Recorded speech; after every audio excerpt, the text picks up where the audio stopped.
Everyone get your tickets. Tickets, please. Tickets to ride the Jungle Cruise. Hi, everyone. It's me, Grant, the movie and TV guy. Hello. Movies and TVs we do here. Let's talk about a movie I just saw tonight in IMAX. I'm paying $30 to watch it on Disney Plus, especially when I can just get in for free with my A-list, and that is Jungle Cruise. Sorry for the thunder. Rain, rain, go away. Come again another day. Jungle Cruise it's very fitting. It's very wet outside, just like being on a Jungle Cruise. Jungle Cruise is directed by Yome Colette-Serra. For those who don't know him by name, you may know his work. His first movie was House of Wax, Paris Hilton. Not a good movie. Then he did Orphan, the 2009 thriller with Vera Farmiga. Good movie, I thought. Really underrated. He also did, among other things, the only other shark movie that I think is genuinely good, and that is other than Jaws, which is The Shallows, with Blake Lively, which I liked a lot. And then he also has done a bunch of, the top-tier Liam Neeson thrillers. He did, his next movie is actually going to be Black Adam, which I'm really excited for. But he did, is it Nonstop, Unknown, The Commuter, and Run All Night. Run All Night being my favorite of that bunch. And now he's directing Jungle Cruise. And what's Jungle Cruise about, and who else is involved? Well, Jungle Cruise is based on the ride at Disneyland. Full disclosure, I have never been to the Disney parks in my life. I never went as a child. And after seeing Escape from Tomorrow, I'm probably never going to take my own children. Not true, I'll probably take my own kids. But, the closest I really know about Disney theme parks is the movies. I've seen all the Pirates of the Caribbean films, loved the first three. I thought the first three were good. The fourth one was okay, and the fifth one I didn't think was so bad. But Jungle Cruise, what's it about? Well, it is about Dr. Lily Houghton. She's played by one of my favorite people in movies right now, Emily Blunt, who previously worked with Disney playing Mary Poppins. She is a botanist in early 1910s, in a mid to late 1910s London, in the grips of World War II, or World War I rather. She has a close bond with her younger brother, McGregor, played by Jack Whitehall, who is, if you have not seen his stand-up, he's really freaking hilarious, and he's great in this movie. He's one of the standouts. He's also going to be in that Clifford the Big Red Dog movie. That could go either way. He is also the first, well, there's many firsts, the first that I feel like did anything, LGBTQ plus Disney character, in film anyway. Cyrus, gets that credit on Andy Mack on the TV side, but yeah, he's the first one. And at least it seems like they're not gonna try to cover him up in international sales with this one. At least they give it enough of an oomph this time. He's, a little bit, frightened of going on this trip, but he's committed to his sister Lily because she was the only person who stuck by him after he came out. Very sweet sister. They're very close. They are looking for a legend in the Amazon. It's a flower that has healing properties and can heal all diseases.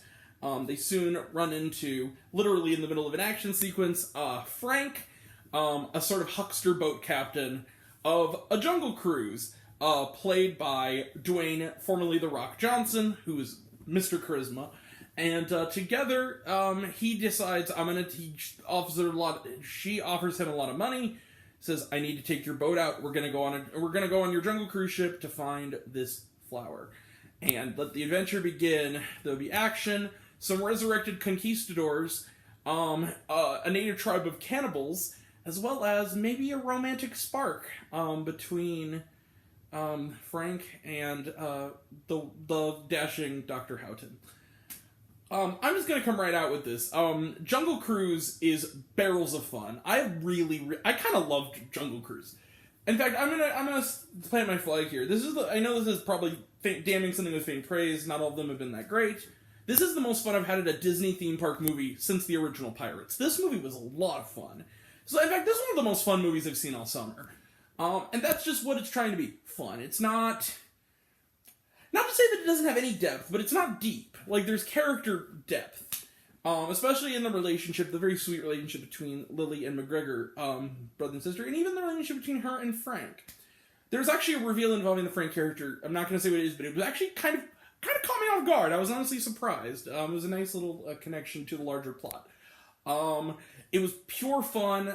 You also got some great support from Jesse Plemons, literally with a mustache that he literally at one point almost twirls as Prince Joachim, who is like this German villain who is chasing them in a U-boat and is trying to keep our intrepid heroes, beat their intrepid heroes, or die trying to the flower. And then you also got a brief pseudo-villain in this kind of monopolizing sort of businessman of the boating industry, played by an equally over-the-top Paul Giamatti, who's, of course, never bad in anything. And I'm going to come right out. And they also have a really adorable jaguar, I believe, that is kind of the pet jaguar of The Rock, who has a lot of great reaction shots. CGI is a little wonky on her, but it's a girl jaguar. But I'll let it slide. It's adorable. This movie's just a ton of fun. It's full of romance and humor and heart. And also, refreshingly, it's pretty self-contained. It's not a movie that's forcing us to set up 5 more movies or I was going to say theme park ride, but it already is a theme park ride. But you know what I mean. Emily Blunt is not only, of course, beautiful, but she's also, a good actress. She can kick a lot of ass. You've seen her do that in the Quiet Place films, as well as the underrated Edge of Tomorrow. She's great. And Jack Whitehall gives some sweet comic relief as McGregor, and Plemons and Paul Giamatti are fun chewing the scenery, as does Edgar Ramirez as another later in the movie villain. And The Rock, well, he's, like I said, he's Mr. Charisma, and he's always good. The dude's like a walking, smooth charisma machine. That guy's great. Not much more to say about it. I'm not going to go all the way with Jungle Cruise. Right now, there's very little, though, that I would say I have wrong with it. The only thing maybe is that maybe in the lead up to the climax, not the climax itself, but in the lead up to it, maybe 1 or 2 scenes longer than it needs to be. It's about a 2-hour and 8-minute movie. It could have easily been a 2-hour one, but that's a minor quibble. What is an otherwise movie that is as fun as a trip to Disneyland, and even more wondrous than the backside of water that is the key to Frank's attraction. And you even get some great dad joke puns. One of my favorites was, of course, there's a conversation where Dwayne Johnson says, they actually got a chuckle out of me, where Dwayne Johnson says, I have kind of flirty banter with Emily Blunt, and says, I've dated a lot of women, my friend. I dated a woman who was cross-eyed, but it unfortunately didn't work out. Emily Blunt goes, oh yeah, why is that? He goes, we could never see eye to eye. Okay. Kind of cute. Anyway, Jungle Cruise, final consensus, Jungle Cruise is a ton of fun, and you should see it on the big screen, and I'm not going to go all the way with it, but I'm going to go pretty far. I'm going to give Jungle Cruise 4.5 out of 5 stars. This movie is a lot of fun. In fact, if you're looking for fun and A Quiet Place 2 is not playing at your theater any longer, this is your next best bet for a really great summer blockbuster. So go check out Jungle Cruise. It's a lot of fun. Don't waste $30 buying it on thing. Just go see it on the big screen. Go see it in IMAX like I did. It was good. There's a lot of good fun. 4.5 stars out of 5 for Jungle Cruise. It's because the book on it. Let's get to some trailer trash. We are we can go through a lot of these. Sing 2. I don't usually like the Illumination movies. I kind of liked Sing for what it was. I'm looking forward to the second one to a degree. Ghostbusters Afterlife, looking forward to it. It's coming out near my birthday. Talked about it before. The Addams Family 2. I've never seen the first Addams Family. I'm going to be completely honest with you. I've seen the live act, all 3 of the live action ones. I mean the animated one. I have not. Original Addams Family is a classic. But yeah, I've not seen Addams Family 1, the animated, but I'll probably watch it before I see this one, because I'm sure I'm going to see this one for the channel. Free Guy. I'm going to get my tickets soon. It's up there. It's just the tickets, as last time I checked, are locked. I'm going to see that in a couple weeks. Really getting sick of the trailer, though. Top Gun Maverick, also coming out on my birthday, looking fun, getting sick of the trailer. This is the big one. Dune! The new trailer for Dune. Come on, Denis Villeneuve. I've not read the book. My brother, however, has read the book and is a massive fan. I've only seen the David Lynch version, which wasn't... Let's put it this way. It's not Mulholland Drive or Eraserhead. It's not in the top tier of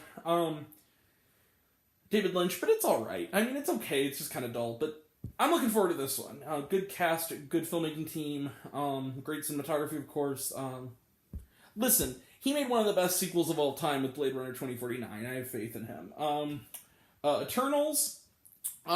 Again, we talked about it once before. It's one of the next Marvel movies. Not the next one, but the next one.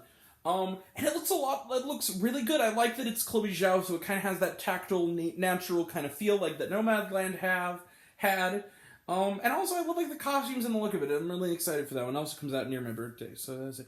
Finally, speaking of Marvel, Shang-Chi and Legend of, or I guess it's actually Shang-Chi. Sorry, Shang-Chi and the Legend of the Ten Rings.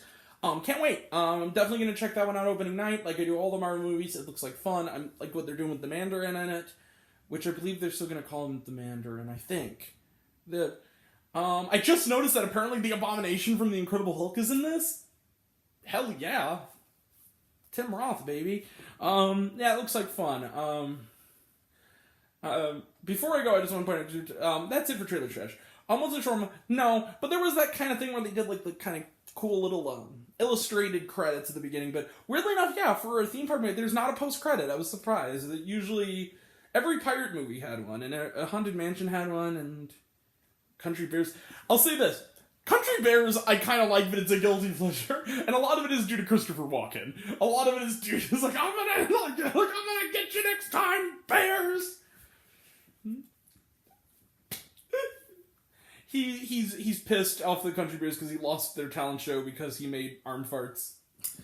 That movie's kind of enjoyable for what it is. I liked it better when I was a kid, but I still kind of like it as an adult. Alright, no, I was gonna tell you, The Addams Family 2, Addams Family Values, the live action one, has one of my favorite adult jokes in all of, family children's movies. It's a scene where Pubert, the baby, sitting in it, just thought I'd mention this while we're talking about Addams Family. And they do the whole thing, it's like, oh, look, dear. Gomez says to Morticia, oh, look, dear. Oh, he's got your father's eyes. And Morticia turns to Uncle Fester and goes, yeah, Fester, get those out of his mouth. I love the Addams Family. Honestly, this looks like, I don't know why I missed the first one. I guess it just kind of, I was seeing a lot of movies at the time and I never really had time for the first one, but I'll check it out. Looked good enough at the time, I just barely missed it. Okay. We will be back, tomorrow for Stillwater, and God willing, part 3, the third and final part of the TV review roundup goodie bag. I'm not going to reveal what they are. You're going to have to find out. Some of them, though, you'll be looking forward to, I'm sure. We're also going to be talking about, Stillwater on Friday, Saturday, The Green Knight, and then Sunday, I'm planning on at least doing Solo Star Wars Story, maybe finally doing the Good Burger review. If not, it'll be very soon. And next Thursday night is, I know I said Friday, I moved it up to Thursday, because why not? I'll say this, it's gonna be late. So if you're going, I don't know, maybe you have a midnight show, you'll catch it in time, but it's gonna be late before I can get to it. I'm going to an 8 o'clock screening St. Louis time, so that would be, by the time I get this up, probably 11:30, of The Suicide Squad. I can't wait. 98%, they're saying it's the best thing in sliced bread. I'm also next week going to check out the new documentary Val on Amazon Prime Video about Val Kilmer. Also, if it comes to my theater, I can't promise it will, because they said it's opening limited this week, but expanding nationwide next week. I really want to see 9 Days, that new kind of indie movie. If it comes, I will definitely see it, for sure. And maybe whatever else I got, who knows. But that'll all be next time, and until next time, I'm Grant the Movie and TV Guy. I see it all, and happy to share with you. I love you all. I appreciate you all. I love you all, classes missed. I love you 3000. Be kind to one another. Go check out Jungle Cruise. It's really good. If you want to find further reviews from me that aren't here on this channel, of movies but not of TV, not some TV. You can check me out on Letterboxd. I'm at Grant the Movie and TV Guy. You want to subscribe or just want to look at my reviews without subscribing, you can do that just fine. If you want to, subscribe if you want to, and also if you want to, click the little bell. I don't know what it does, but apparently it's important, and you're supposed to say to click the bell. Alright, thank you all. Take care. Also, Bob Odenkirk, I'm glad you're feeling better, man. I'm pulling for you. You're really terrific. Alright, thank you all. Take care. See you soon. See you tomorrow. Bye.